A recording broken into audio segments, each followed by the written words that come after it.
نماز کے بعد ابھی رک جا، ارے رک جا، کھل جائے گی۔ پیر طریقت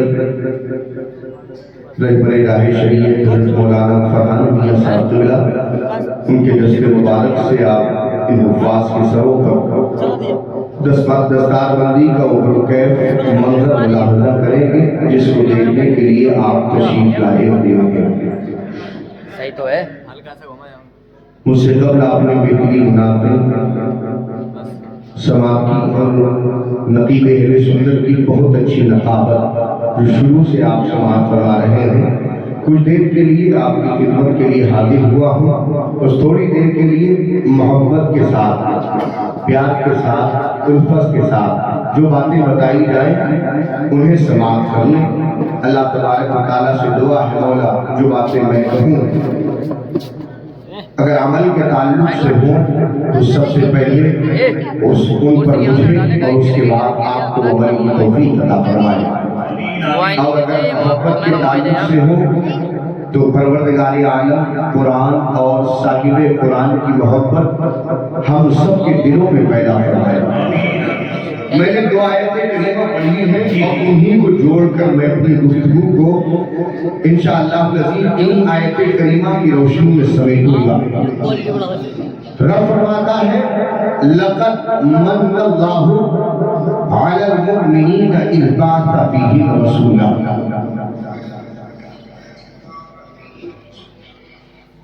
اللہ تبارک و تعالیٰ کو وہ بندے بہت پسند ہیں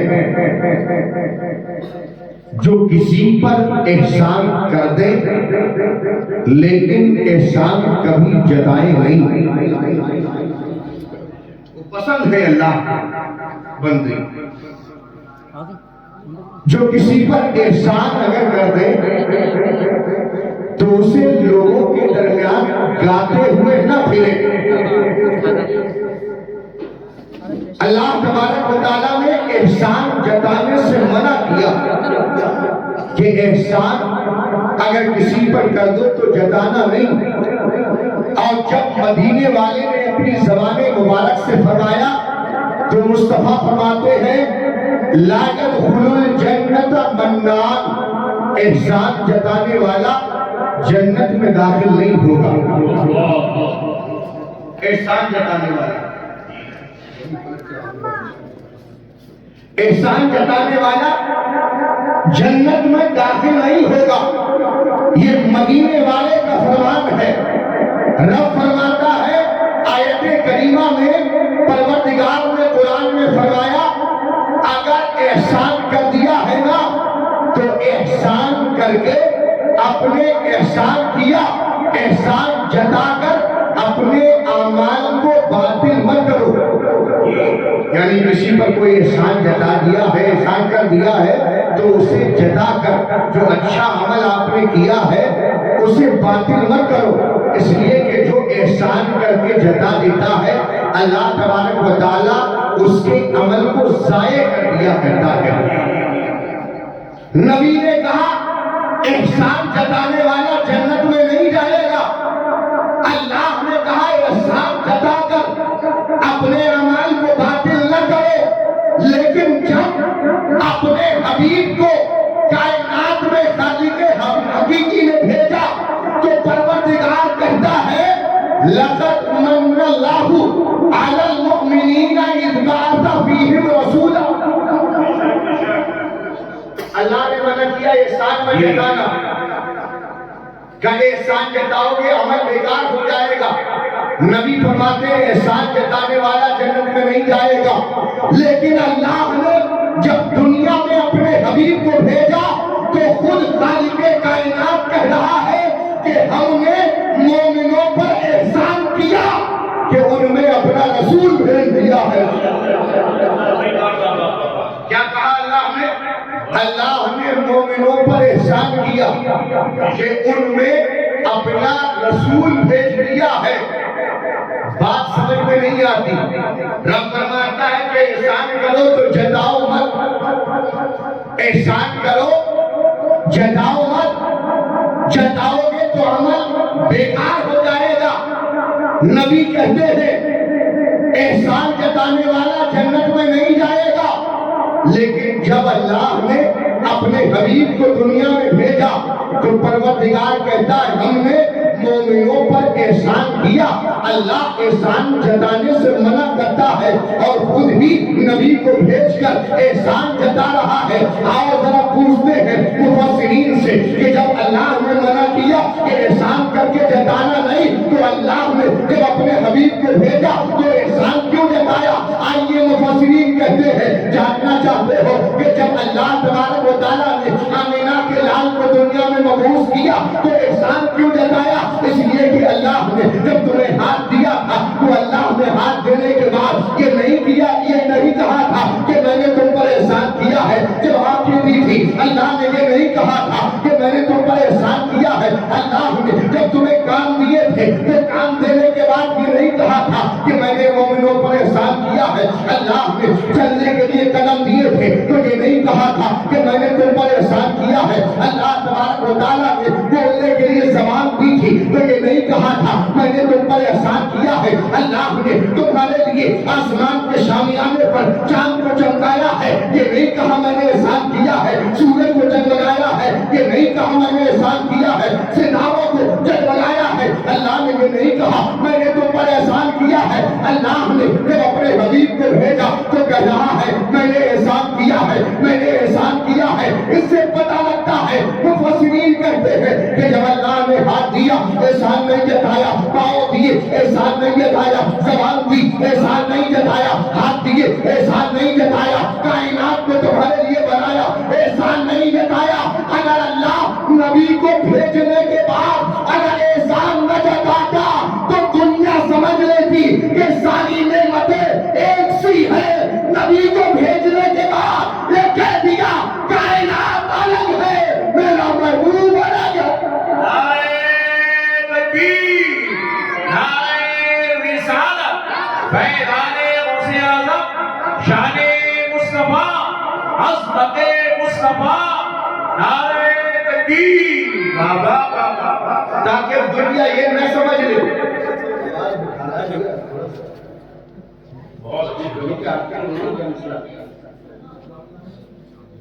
دنیا میں نبی کو بھیجا تو احسان جتایا کہ میں نے احسان کیا، تاکہ لوگ یہ نہ سمجھ لیں کہ جیسے اور نعمتیں ہیں ویسے یہ بھی نعمت ہے. اس لیے جب نبی کو بھیجا تو احسان جتا دیا کہ میں نے مومنوں پر احسان کیا ہے. ارے احسان کیوں نہ جتاتا؟ یہ آسمان کا شامیانہ نبی کے صدقے میں ہے، جگمگاتا سورج نبی کے صدقے میں ہے، چمکتا ہوا چاند نبی کے صدقے میں ہے. بلکہ یہ کہہ لے کہ پوری کائنات نبی کے صدقے میں ہے. تو آؤ مل کر کہتے ہیں وہ جو نہ تھے تو کچھ نہ تھا، وہ جو نہ ہو تو کچھ نہ ہو. جان ہے کہ جہان کی جان ہے تو جہان سبحان ہے، سبحان اللہ، سبحان اللہ. اللہ نے ساری کائنات کو بہت اچھی اپنے حبیب کے صدقے میں پیدا فرمایا. اب جب کائنات کو اپنا حبیب عطا کیا، احسان جتا دیا، آنے والا جب اتنا باکمال ہے، آنے والا اتنا باکمال ہے کہ اس کے آنے پر رب احسان جتاتا ہے کہ میں نے احسان کیا. تو جب آنے والا باکمال ہے، اس جیسا کوئی کمال والا نہیں، تو ضرورت اس بات کی تھی، ضرورت اس بات کی تھی کہ جب آنے والا باکمال ہے، داؤد آئے کمال والے تھے، کمال والے تھے، لیکن اللہ تبارک و تعالیٰ نے ان پر کتاب نازل کی زبور کی شکل میں. حضرت عیسیٰ آئے، اللہ نے انجیل کی شکل میں ان پر کتاب نازل کی. حضرت موسیٰ آئے، توریت کی شکل میں اللہ نے کتاب عطا کی. یہ کمال والے لوگ تھے، لیکن جب سب سے کمال والا آیا تو ضرورت اس بات کی تھی کہ اب زبور جیسی کتاب نہیں، انجیل جیسی نہیں، توریت جیسی نہیں، تو جو کمال والا ہے جب اسے کتاب دی جائے گی تو وہ سب سے باکمال ہو. واہ واہ واہ واہ، بہت اچھے، ایسا کمال والا ہے، کیا بات ہے. کتاب بھی ویسی باکمال ہوگی. تو جیسے نبیوں میں مصطفیٰ کا جواب نہیں، ایسے ہی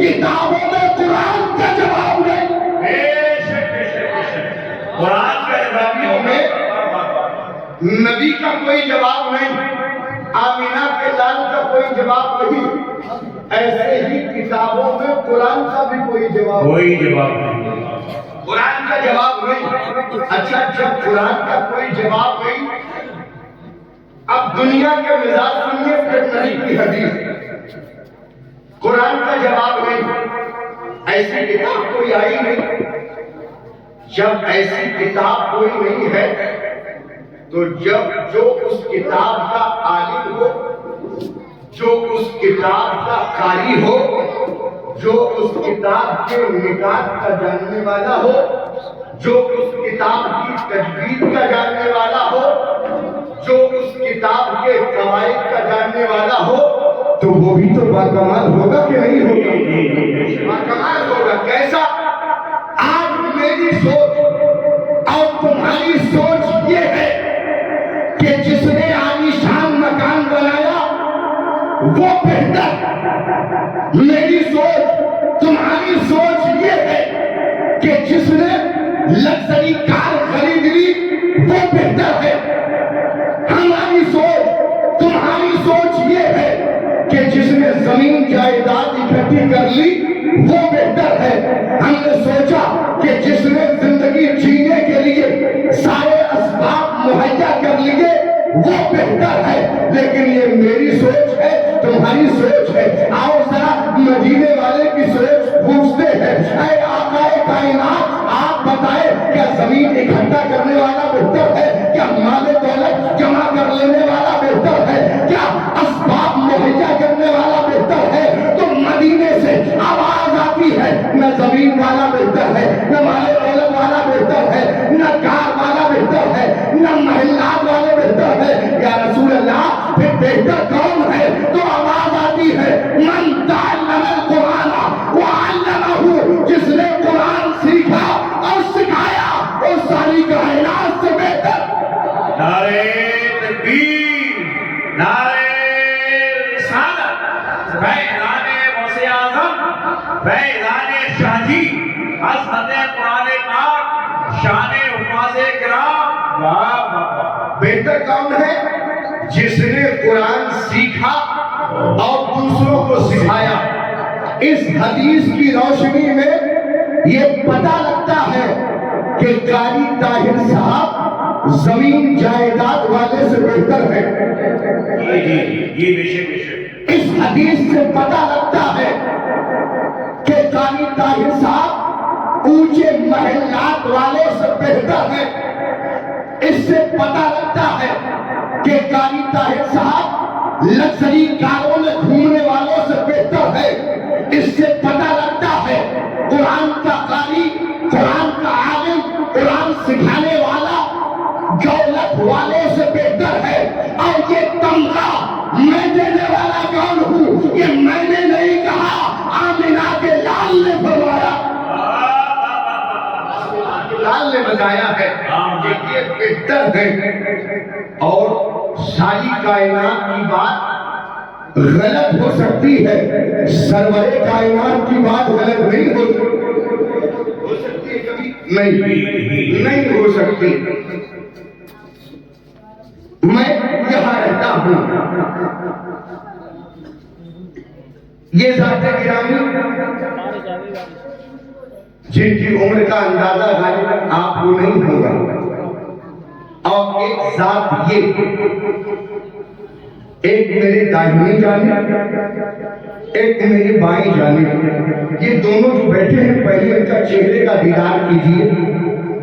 میں یہی کا رہنے والا ہوں، اور صبح و شام جب بھی میں فری ہوتا ہوں یہاں میرا آنا جانا ہوتا ہے۔ آپ ذرا غور کریں، اس عمر کا ایک شخص، اس عمر کا ایک شخص رمضان کے مہینے میں روزے دار ہوتے ہوئے پوری بحیری میں چکر کاٹتا ہوا لوگوں کی زکاتیں وصول کرتا ہے۔ اب پوچھئے اس عمر والے شخص کو کیا کسی محل کی ضرورت ہے؟ کیا کسی کار کی ضرورت ہے؟ کیا زمین جائیداد کی ضرورت ہے؟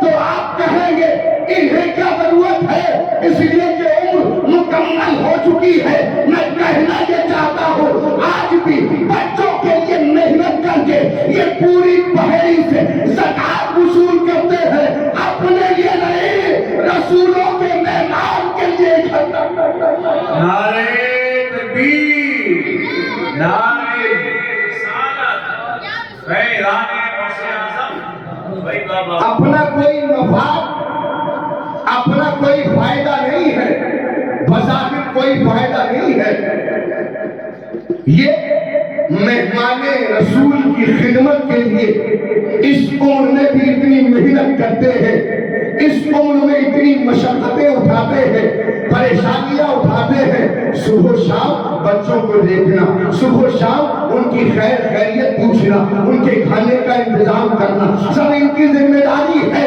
اللہ تبارک و تعالیٰ سے آپ جانتے ہیں اتنی محنتیں ہیں، مشقتیں ہیں، مشقتیں ہیں۔ میں ان سے کہنا چاہتا ہوں اگر یہ دنیا والے انعام و اکرام میں تمہیں کچھ دے نہ دے، لیکن جب میدان قیامت ہوگی اللہ تمہارے سر پر دستار سجائے گا اور تمہارا داخلہ جنت میں ہوتا ہوا نظر پریشان ہونے کی ضرورت نہیں، جس لیے قرآن صاحب قرآن مہمان رسول کی خدمت کی، اللہ نے ان کے لیے جنت کو مقرر فرما دیا۔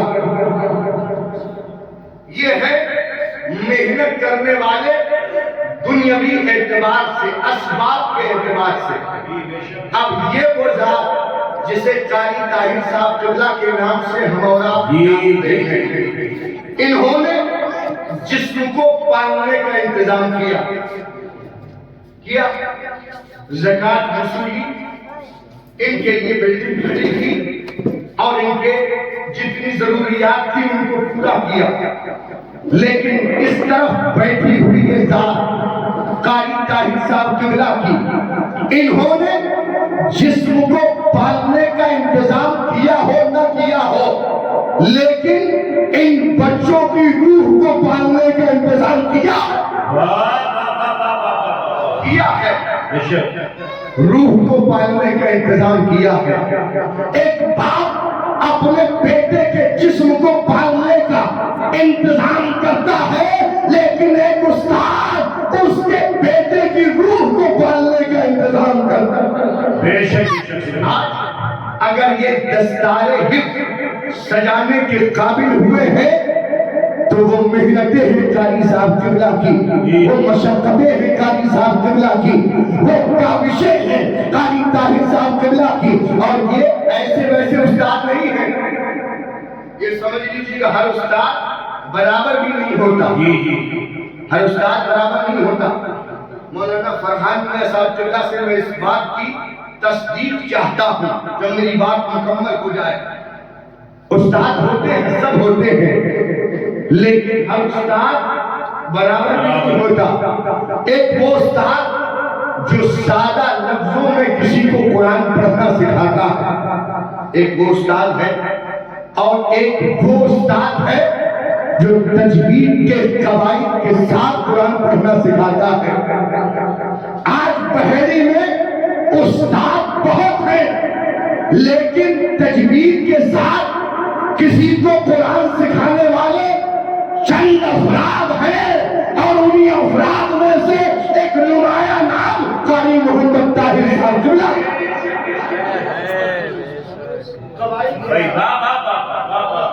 قواعد کے ساتھ قرآن پڑھانے والی ذات کا نام قاری طاہر صاحب قبلہ۔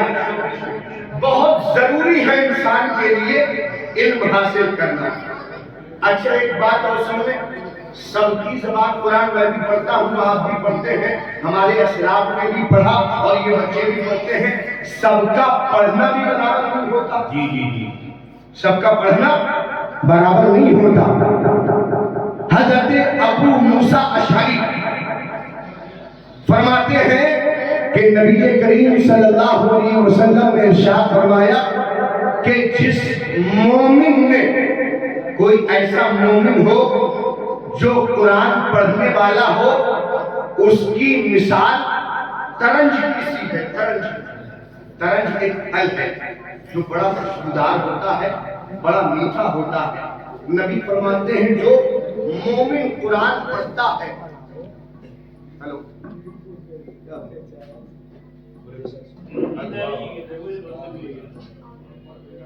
درود پاک پڑھنے اللہم صلی اللہ علیہ وسلم اور بات کی تصدیق کرتے ہوئے نظر آئے. نبی فرماتے ہیں کہ وہ مومن جو قرآن پڑھتا ہے اس کی مثال ترنج کی سی ہے.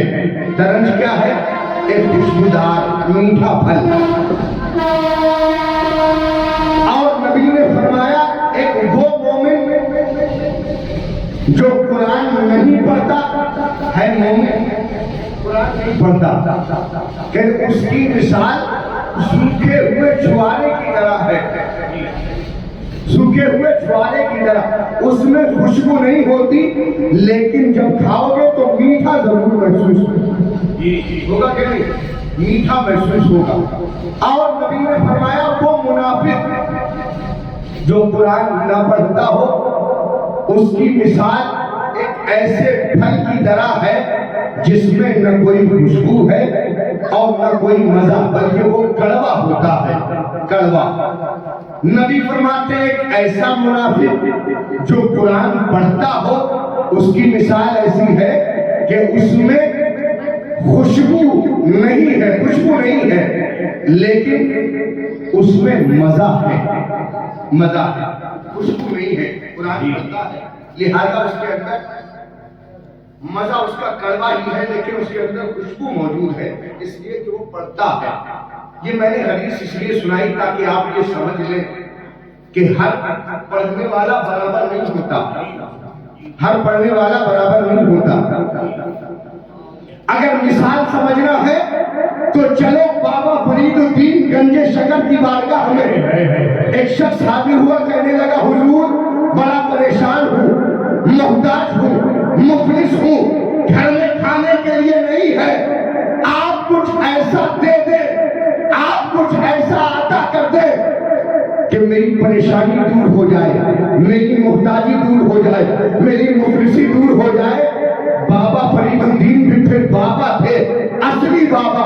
ایک انڈا لیا، اس پر سورہ اخلاص شریف کی تلاوت کی، پڑھا قل هو اللہ احد اللہ الصمد لم یلد ولم یولد ولم یکن له کفوا احد. سورہ اخلاص شریف پڑھی اور اس کے بعد اس انڈے پر پھونکا اور جب ہاتھ کھولا تو وہ انڈا ایسا انڈا نہیں تھا جو دنیاوی انڈا ہو، بلکہ وہ انڈا سورہ اخلاص کی برکتوں سے سونے کا انڈا بن چکا تھا.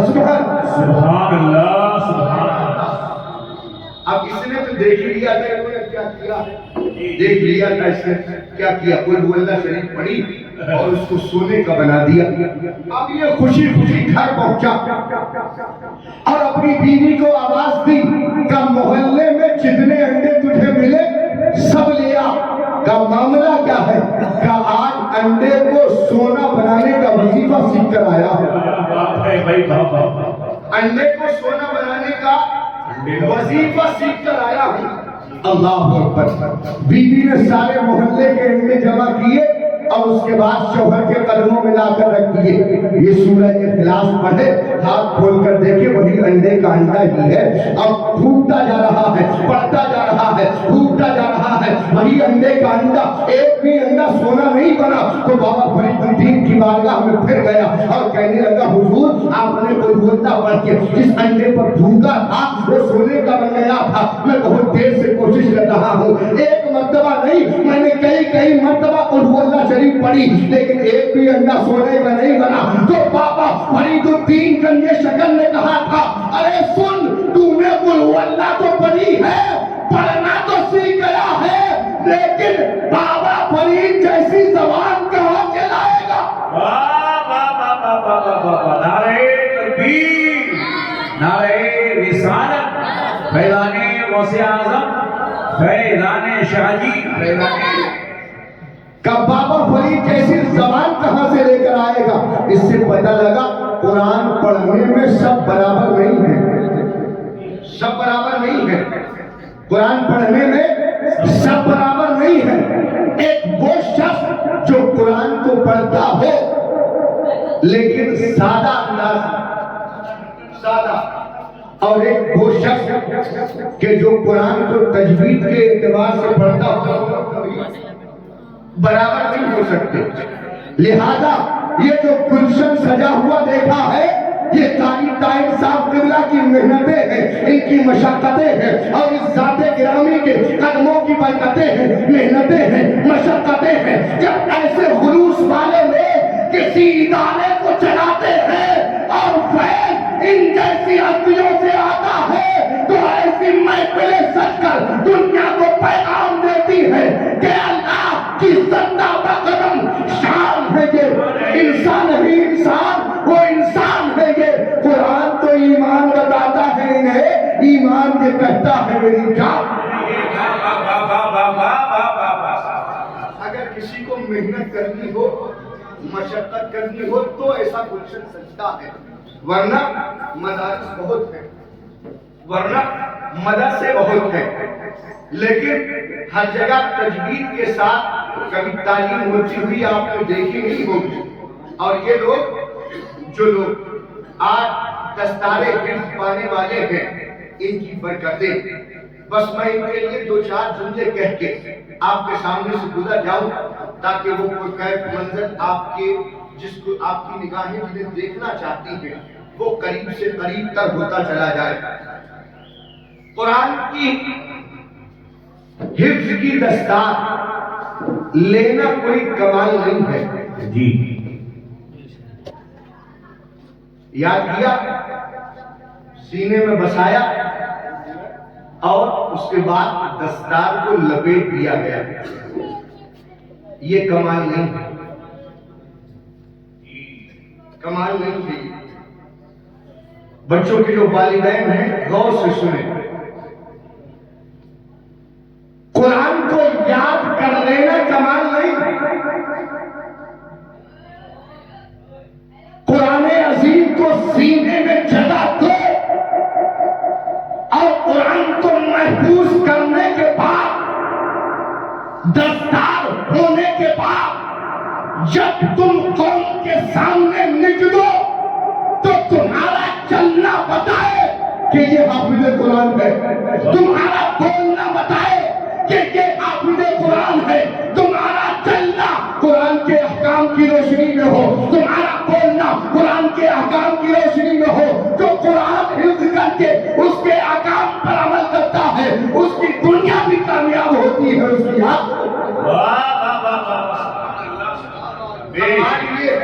بہت اچھا پیغام ہے. احکام پر عمل کر لیا جائے, قرآن کے احکام پر عمل کر لیا جائے.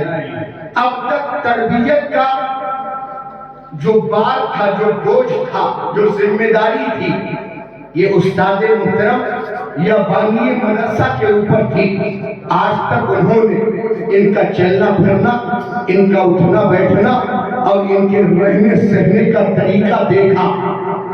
نماز پڑھتے ہیں کہ نہیں انہوں نے دیکھا, نماز کیسے پڑھے یہ بھی قاری صاحب قبلہ نے دیکھا, اور نماز کب پڑھتے ہیں یہ بھی انہوں نے دیکھا. ساری زندگی کے یہ لمحات ان کے سامنے ہے, کیسے زندگی گزری ہے.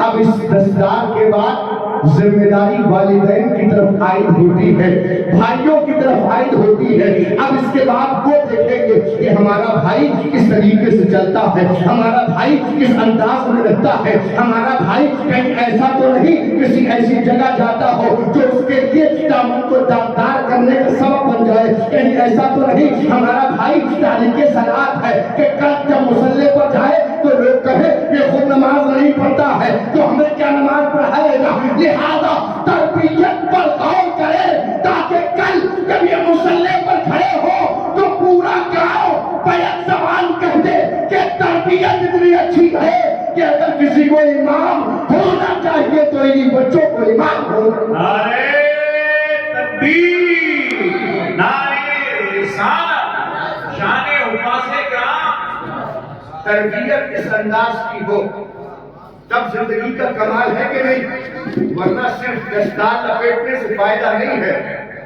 اور میٹھی بات یہ ہے, میٹھی بات کہ جن بچوں کی دستار حفظ ہوتی ہے جو حفظ کر لیتے ہیں قرآن عظیم کا، قیامت کے دن پروردگار عالم ان کے والدین کے سروں پر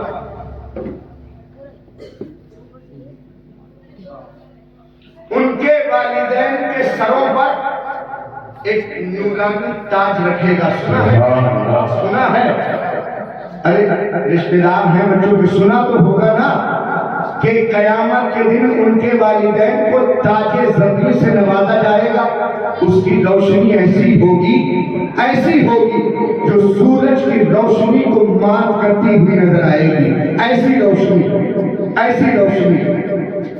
کڑوی بات یہ ہے کہ ہر حافظ کے والدین کو تاج بھی نہیں ملے گا. میٹھی بات تو یہ ہے کہ تاج ملے گا. کڑوی بات یہ ہے کہ ہر حافظ کے والد کو نہیں ملے گا، ہر حافظ کی والدہ کو بھی نہیں ملے گا. کسے ملے گا؟ جو قرآن حفظ کرنے کے بعد قرآن کے احکام پر عمل بھی کرتا ہو، اس کے والدین کو تاج سے نوازا جائے. پتہ لگا؟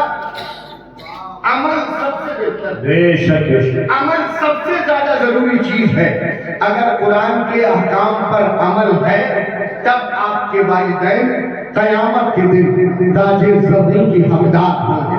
اب یہ جو بات بیٹھے ہیں میں ان سے کہنا چاہتا ہوں، تمہارے والدین نے اپنی محنت و مشقت کے ساتھ تمہیں پڑھایا، تم پر خرچ کیا، تو تمہارا بھی تو حق بنتا ہے نا کہ قرآن کو حفظ کر لیا ہے تو قرآن کے احکام پر ایسے عمل کر کے دکھانا، قرآن کے احکام پر احکام کے مطابق زندگی گزار کے دکھانا، تاکہ آپ کے والدین نے جو تمہارے لیے مشقتیں کی ہیں اور تم قرآن کے احکام پر عمل کر لو تو اس کا ثمرہ دنیا میں ملے نہ ملے، قیامت کے دن تاج زری کی شکل میں عطا کیا جائے. اچھا ایک آخری بات، مدرسہ جہاں حفظ کی دستار ہے، آپ خود جانتے ہیں کہ گھر کو چلانے کے لیے پیسوں کی ضرورت پڑتی ہے کہ نہیں پڑتی ہے؟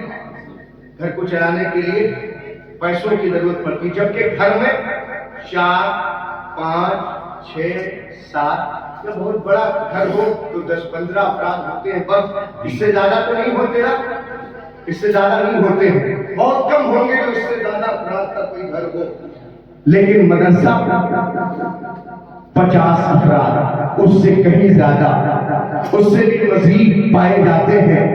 جب گھر کو چلانے کے لیے آپ کو پیسوں کی ضرورت پڑتی ہے تو کیا مدرسے میں ان بچوں کو پالنے کے لیے پیسوں کی ضرورت نہیں پڑتی ہے کہ نہیں پڑتی ہے؟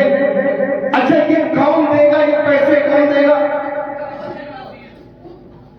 قاری صاحب قبلہ مدرسے کی خدمت کر رہے ہیں. کیسے؟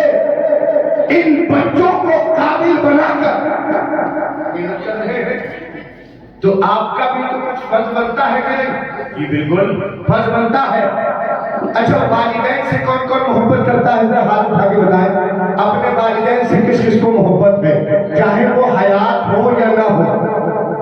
والدین سے محبت ہے، اپنے ماں باپ سے تو محبت ہے. اچھا کون نہیں چاہتا کہ ہمارے والدین آرام سے رہیں؟ سب چاہتے ہیں. والدین کی پریشانی کون دیکھنا چاہتا؟ کوئی نہیں. آرام میں دیکھنا چاہتے ہیں کہ نہیں؟ آرام میں دیکھنا چاہتے ہیں. ایک وہ آرام جو دنیا میں ملے اور ایک وہ آرام جو قبر میں ملے اور ایک وہ آرام جو حشر میں عطا کیا جائے. آرام میں فرق ہے. ایک وہ جو دنیا میں. مدرسہ سب سے زیادہ ضرورت مند ہے اس بات کا کہ آپ جہاں اپنے الفاظ سے اس کو تقویت دیں، وہی ضروری ہے کہ اپنے مال سے بھی اسے تقویت عطا کریں، کہ مال سے بھی اسے تقویت دی جائے. تو جو لوگ والدین سے محبت کرتے ہیں اور ان کے والدین دنیا سے جا چکے ہیں اور اپنے والدین کو قبر میں آرام دینا چاہتے ہیں، مدرسے میں اگر ایک پنکھا آپ لگائیں گے اس کی قیمت دیں گے تو میرا دعویٰ ہے پنکھا تو یہاں لگائیں گے لیکن اس کی ہوا تمہارے والدین کو قبر میں ملتی ہوئی نظر آئے۔ سبحان اللہ، واہ واہ واہ، ملے گی؟ یہ تو یقین ہے کہ نہیں؟ تو کون ایسا شخص ہے جو اپنے والدین کے نام پر مدرسے میں پنکھے کی قیمت یا خود پنکھا دینا چاہتا ہے؟ کوئی ہے؟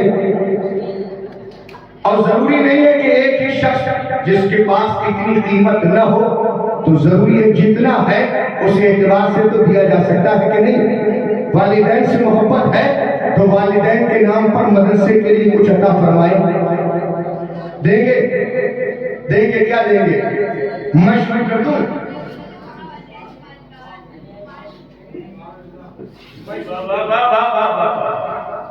یہ 110 روپے میں اپنے دادا اور دادی کے ایصال ثواب کی نیت سے اس مدرسے کو دینا چاہتا ہوں۔ اللہ تبارک و تعالیٰ قبول فرما لے اور ان کی مغفرت فرمائے دے۔ زور سے کہہ دے آمین۔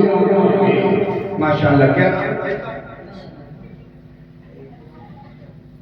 یہ 200 روپے مدرسے میں، 100 روپے ماشاءاللہ، یہ 500 روپے۔ اللہ تبارک و تعالیٰ آپ کے ہدیے کو اپنی بارگاہ میں قبول فرما لے۔ جن کے والدین زندہ ہیں اللہ ان کی عمر کو طویل فرما دے، اور جن کے والدین دنیا سے جا چکے ہیں پروردگار عالم ان کی مغفرت فرما دے، ان کے گناہ صغیرہ کبیرہ کو معاف فرما دے۔ مولا تبارک و تعالیٰ قبر سے حشر تک ان کی ساری منزلوں کو آسان۔ یہ محترم محمد عدنان صاحب جن کی دستار بندی ہے، ان کے والد محترم نے یہ 500 روپے مدرسے کے لیے دیے ہیں۔ اللہ تبارک و تعالیٰ قبول فرمائے۔ بہت اچھا قدم بڑھایا آپ نے اعجاز صاحب 110 روپے انہوں نے عطا کیے ہیں۔ آپ بھی کر سکتے ہیں، ضروری نہیں کہ نوٹ بڑا ہو، ضروری یہ ہے کہ دل میں خلوص بہت بڑا ہو۔ خلوص بڑا ہونا چاہیے، نوٹ بڑا ہونے کی ضرورت نہیں ہے۔ خلوص بڑا ہو تو اللہ اسی میں برکتیں عطا فرماتا ہوا۔ کوئی بھی حصہ لے سکتا ہے کہیں سے بیٹھے۔ سبحان اللہ، ماشاءاللہ۔ اللہ تبارک و تعالیٰ اجر عظیم عطا فرمائے۔ آمین۔ برکتیں عطا بڑھتے فرمائے۔ رہیے، بڑھتے رہیے۔ آپ کی جائز کمائیوں میں مولا برکتیں عطا فرمائے۔ دیکھیے نوٹ اگر 10 کا بھی ہو، دل میں خلوص اچھا ہو، جی جی جی، تو اللہ تبارک و تعالیٰ وہ تو بے حساب دینے والا ہے، بے حساب۔ وہ یہ تھوڑی دیکھے گا کہ نوٹ کتنا بڑا ہے، وہ تو یہ دیکھے گا دل میں خلوص کتنا بڑا ہے۔ اللہ کو وہ دیکھے گا، نوٹ نہیں، وہاں دلوں کے حالات دیکھے جاتے ہیں۔ رب فرماتا ہے لن ینال اللہ لحومها ولا دماؤها ولکن ینالہ التقوی منکم۔ اللہ فرماتا ہے تم جو قربانیاں کرتے ہو نا، اس کا گوشت، اس کا خون وغیرہ اللہ کے نہیں پہنچتا۔ پہنچتا کیا ہے؟ تمہارے دلوں کا تقوی پہنچتا ہے۔ تقوی تم نے کس نیت سے دیا ہے، کس نیت کے ساتھ، کس خلوص نیت کے ساتھ عطا کیا ہے، یہ دیکھا جاتا ہے اللہ کی بارگاہ میں۔ اور ایسا بھی نہیں کہ ایک بہت بڑا آدمی ہو تو یہ کہہ دے 1 لاکھ روپے مدرسے کے لیے۔ بوند بوند سے سمندر بنتا ہے، جسے اللہ نے دیا ہے دیتے ہیں، بوند سے سمندر بنتا ہے۔ اگر آپ جتنا بھی دے رہے ہیں، جتنا آپ نے دیا ہے، یہی اللہ تبارک و تعالیٰ اپنی بارگاہ میں قبول فرما دے تو قسم خدا کی یہی ہمارے لیے ذریعہ نجات بن سکتا ہے، ہمارے والدین کی لمبی عمر کی وجہ بن سکتا ہے، اور ان کی مغفرت کی وجہ بھی بن سکتا ہے۔ تو کیوں نہ کچھ پیسہ خرچ کر کے اللہ کی بارگاہ میں اپنے والدین کے لیے دعا کر دی جائے، اپنے مرحومین کے لیے دعا کر دی جائے۔ یہاں تم اللہ کی بارگاہ میں دو گے، مجھے یقین ہے پروردگار عالم جب عطا کرنے پر آتا ہے تو گناہگار کو بھی جنت کا حقدار بناتا ہوا ہے۔ بے شک سبحان اللہ یہ آپ کا دیا ہوا اللہ اسے قبول فرما لے. سبحان اللہ سبحان اللہ. یہ آپ کی محنتیں مشقتیں ہیں. میں جو بات کہہ رہا ہوں اسے پورا کر دوں. گھر والے آپ ان بچوں کی تربیت پر مکمل طریقے سے دھیان دینا شروع کریں. ہمارا بچہ کیا کرتا ہے, ہمارا بچہ جس انداز میں رہتا ہے وہ انداز شریعت کے مطابق ہے کہ نہیں, ہمارا بچہ جس انداز میں لباس پہنتا ہے وہ لباس شریعت کے مطابق ہے کہ نہیں. اب تک ان کے چلنے پھرنے پر کسی نے غور نہیں کیا ہے, اب غور تمہیں کرنا ہے تاکہ کل جب مصلی پر بیٹھے تو انسان کے کہتا نظر آئے واقعی ایمان ہو تو ایسے جو قرآن بھی اچھا پڑھتے ہو اور شریعت پہ کے مکمل پابند بھی نظر آتے ہیں. ایسے لوگوں کی ضرورت ہے. آپ نے دیکھا ہوگا امام صاحب اگر 5 منٹ لیٹ ہو جائے نا, 5 منٹ میں زیادہ کہہ دیے, 1 منٹ بھی لیٹ ہو جائے تو عوام پیچھے گھوم کر دیکھتی ہے کہاں ہے. اچھا زیادہ دیر تک نہیں آئے تو پھر نظریں کسی ایسے کو تلاش کرتی ہیں جو نماز پڑھانے کے قابل ہو. جی کرتی ہے کہ نہیں؟ اچھا ایک بات بتاؤ, آپ کیوں نہیں گئے مصلی پر؟ آپ بھی تو نماز پڑھنے پہنچے تھے, امام صاحب نہیں آئے تو آپ میں سے کوئی مصلی پر کیوں نہیں جاتا؟ پھر کسی حافظ کو تلاش کیوں کرتے ہو, کسی عالم کو تلاش کیوں کرتے ہو؟ 2 ہاتھ ان کے بھی ہیں, 2 تمہارے بھی ہیں, 2 آنکھیں ان کی ہیں, 2 تمہاری بھی ہیں, زبان ایک ان کی ہے تو ایک تمہاری بھی ہے, جیسا مجسمہ ان کا ہے تمہارا بھی ہے, تو پھر ان کو تلاش کیوں کرتے ہو جب امام نہ ہو؟ آپ ہی کیوں نہیں بڑھتے؟ اگر میں سوال کر لوں تو آپ کا جواب ہوگا ہاں ضرور, یہ تو ضرور ہے کہ جیسے 2 ہاتھ ان کے ہیں ہمارے بھی ہیں, 2 آنکھیں ان کی ہیں ہماری بھی ہیں, 2 کان ان کے ہیں ہمارے بھی ہیں, 1 زبان ان کی ہے ہماری بھی ہے. اس مجسمے میں ہم برابر ہیں لیکن علم میں ہم برابر نہیں. ہم مصلی پر نہیں جاتے اس لیے کہ علم والے نہیں, یہ مصلی کے حقدار ہوتے ہیں اس لیے کہ اللہ نے انہیں علم دین سے نواز دیا. بے شک وجہ ہے علم ایک ایسی روشنی ہے جس کی وجہ سے اللہ عظمتیں عطا کرتا ہے, اللہ تبارک و تعالیٰ بلندیاں عطا کرتا ہے, رفعتیں عطا کرتا ہے. اللہ تبارک و تعالیٰ سے دعا ہے مولا اس مدرسہ شیریہ سے جو لوگ دستار حفظ لے کر فارغ ہوئے ہیں, پروردگار عالم ان بچوں کی عمروں میں برکتیں عطا فرمائے اور انہیں مزید قوت حافظہ عطا فرمائے اور انہیں شریعت کے احکام کا مکمل پابند بنائے تاکہ جب یہ لوگ معاشرے کے درمیان دستار کے بعد پہنچے تو ان کے علم اور عمل کی خوشبو سے ایک معاشرہ معطر ہوتا ہوا نظر آئے. استغفر اللہ ربی من کل ذنب واتوب الیہ وآخر دعوانا ان الحمد للہ رب العالمین. السلام علیکم ورحمۃ اللہ تعالی وبرکاتہ.